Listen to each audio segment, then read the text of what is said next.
This week's parasha is called Vayigash, and it continues the roller coaster that Rabbi David was talking about last week in the Joseph story. I have read the Joseph story many times. I've read it with my students. We did a whole class in Hebrew translating it, and there are lessons after lessons after lessons after. There's so much in the story of Joseph. But there's something that I saw this week as I was preparing that hit me like a ton of bricks and convicted me deeply in my heart. And I'll get to that in a second. But when we think of the story of Joseph, have you ever thought about the story being part of the fulfillment of the call of Abram? Because in the call of Abram in Genesis chapter 12, we read, I will bless those who bless you, but whoever curses you, I will curse. And in you, all the families of the earth will be blessed. All the families of the earth will be blessed. So all the families of the earth will be blessed in you. And sometimes we think, well, through Yeshua, the gospel is preached around the globe, but it begins a long time before Yeshua came that all the nations of the earth were blessed. And the Joseph story is one of those stories where God blesses a foreign nation, blesses the Egyptians. And we have the same thing in many of the biblical stories that we have. When you think of the Israelites entering into Canaan, who was the first person they came across? That's in the book of Joshua. That's not in Genesis. It was Rahab. Rahab, who was she? A Canaanite. What happened? She declared that the God of Israel was the God of the living God, the God of heaven and earth. And God wanted to bless the Canaanites. We look at other stories. Ruth, the book of Ruth. God blessed the Moabites, the Moabitess. Uriah the Hittite, who was at the right hand of David. You have Daniel in Babylon and Persia, Esther in Persia, Ezra, Nehemiah in Persia. And then in the New Covenant we have, it goes Asia Minor, Rome, Greece, and then it has been going on around the globe since then. So the story of Joseph is one of those stories that where we read partial fulfillment of the first Great Commission. Go and bless all the nations of the earth. And this is done through the seed of Abram. And so what we find in Vayigash, in this portion, is full of emotions. It's a major turning point in the story of Joseph. So far, it's been rough going from the beginning with the sale of Joseph to the Ishmaelites and Joseph being taken into custody and being forgotten in custody and then going back in custody later on because of Potiphar's wife, etc. So it's been really a rough journey for Joseph especially. And so in this parasha we have so many emotions, and I was thinking this is really like real life. You read the story of Joseph and you read about sadness and grief and fear and confusion, weeping, unbelief.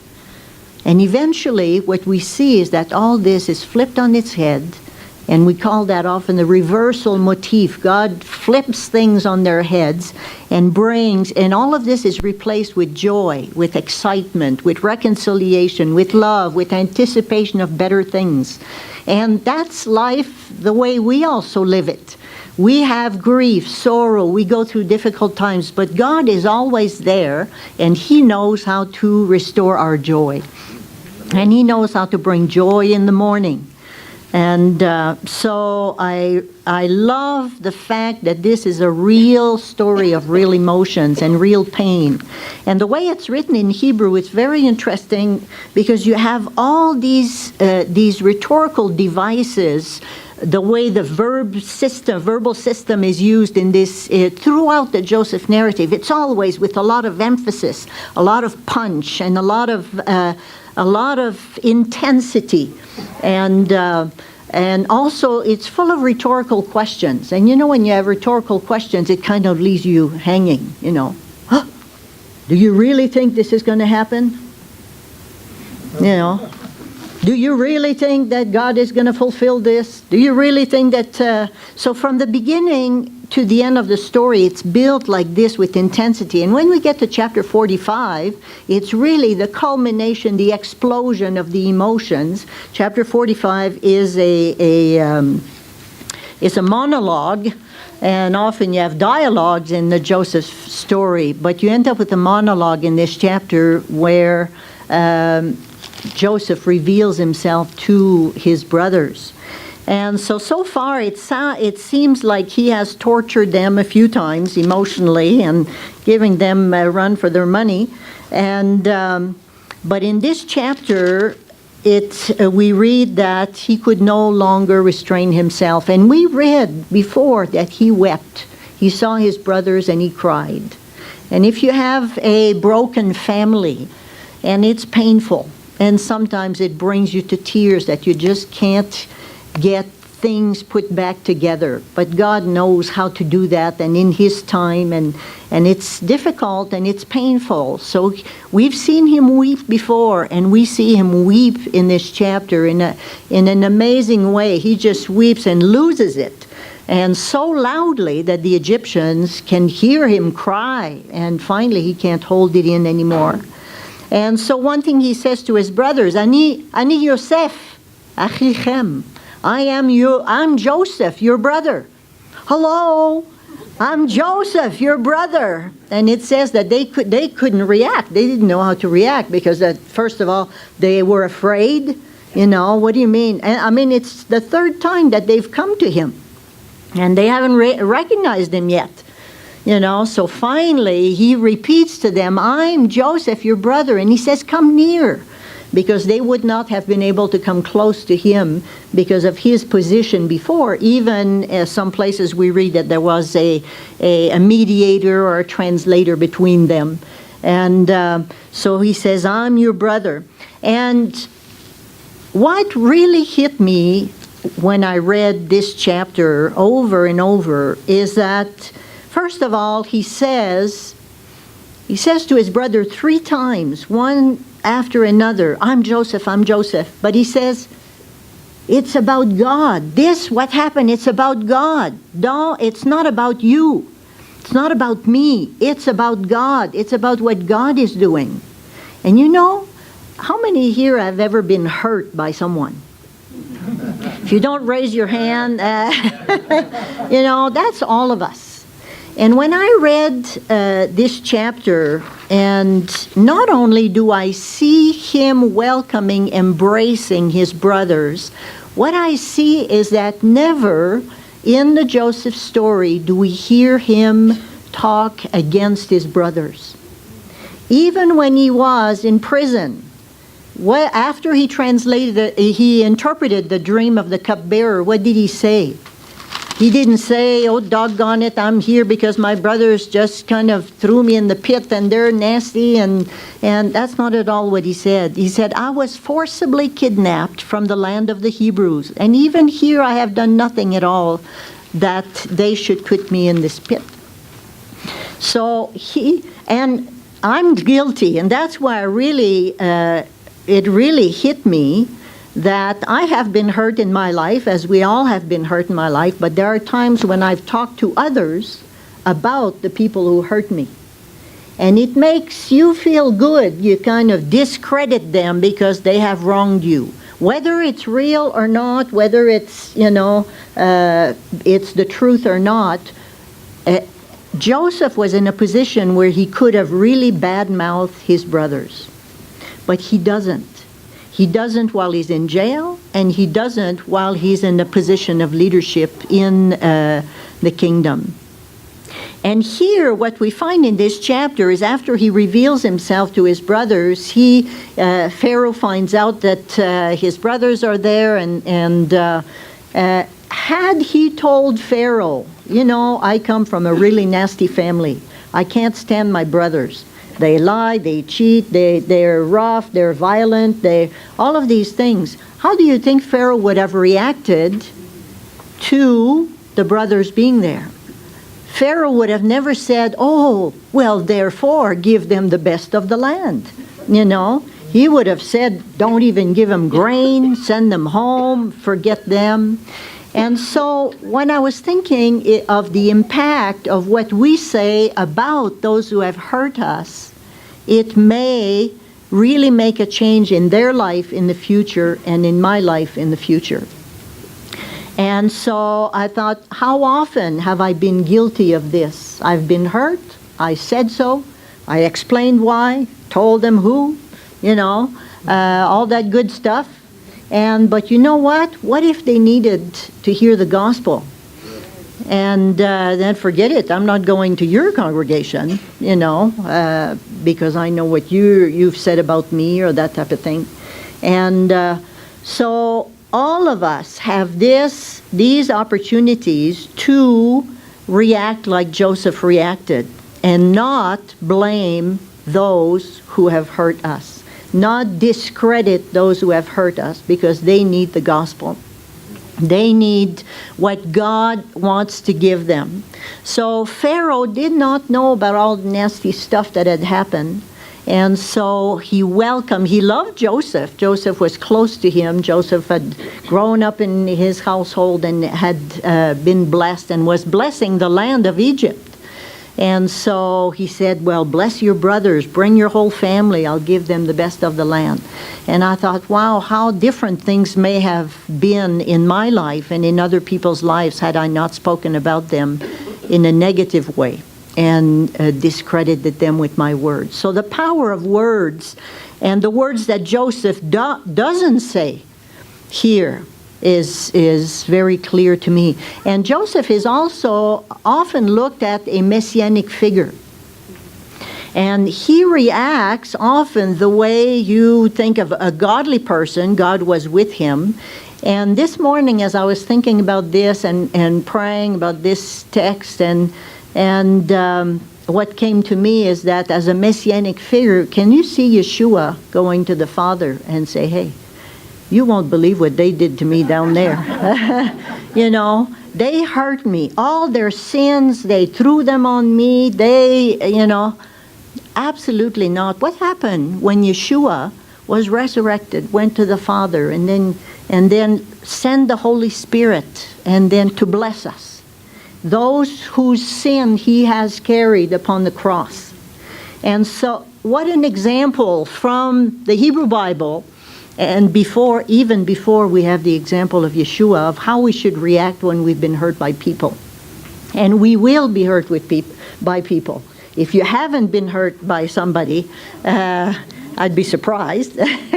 Or wronged, maybe not willfully, but if you haven't, then my challenge to me and to all of us is that we think when we're offended by someone that we think about Joseph and we think about Yeshua and not take advantage of the situation with our words to come against and destroy people and discredit people, but do like Joseph did. And he kept that in his heart. Why do you think he cried? He was hurt. He knew what had happened. And so it was years. It was 15 years almost once he revealed himself to his brothers that they hadn't seen him. And so all these years you carry that and you hope that one day things are going to change. And now they do. Chapter 45, finally, he loses it, reveals himself to his brothers and says, come, go get my father, and come and bring him here.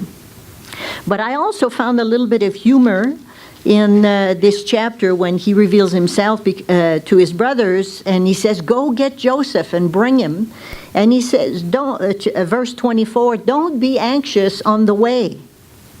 And I thought that's such a great statement. Why did he say that? Because every time they left before, they ended up experiencing some anxiety. when they found the money in their bag, and then after that Benjamin had the silver cup. So they were stressed, and it says that their hearts sank, and they were afraid, they trembled, and they fell to the ground, they tore their clothing.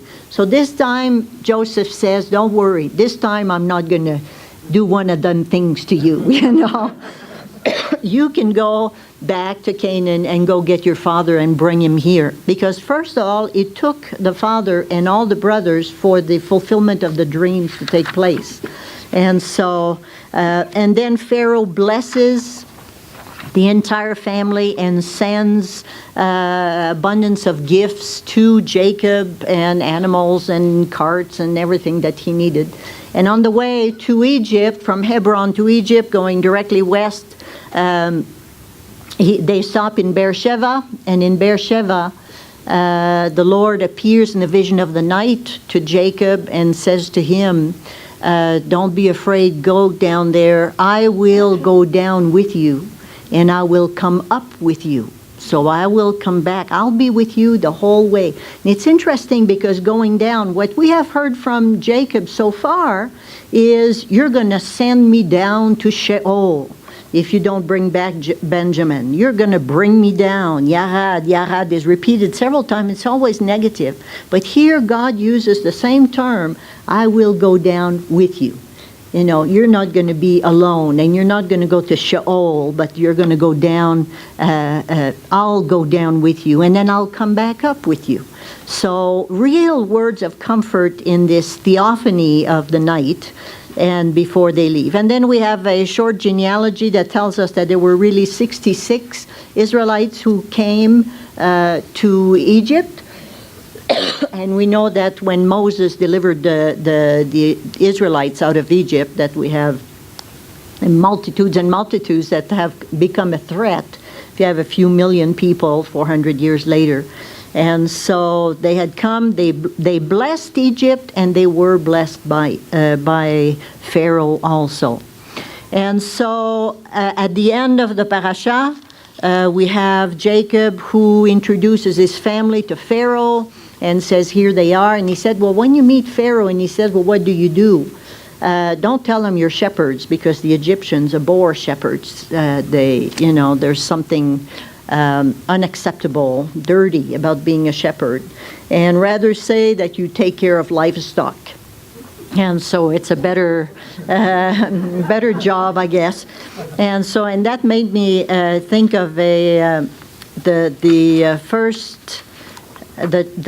congregation where I became a believer in Canada.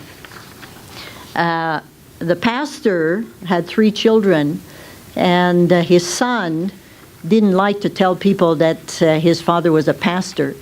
And so when people asked him, so what does your father do? He came up with, he said, oh, well, my father is a sheep herder. And so, which in one sense is pretty good, pretty representative. And so anyway, so there were still some decorum, and there were still some cultural things that you see in this passage. But finally, with all the ups and downs and the emotions and the difficulties that they've gone through as a family, as brothers, and now there's hope, there's reconciliation, and the best is yet to come for that family as they're coming to Egypt to get the best of the land. And so I will chant from the beginning of chapter 45, where Joseph reveals himself to his brothers, and it's a powerful, powerful passage in the Joseph story.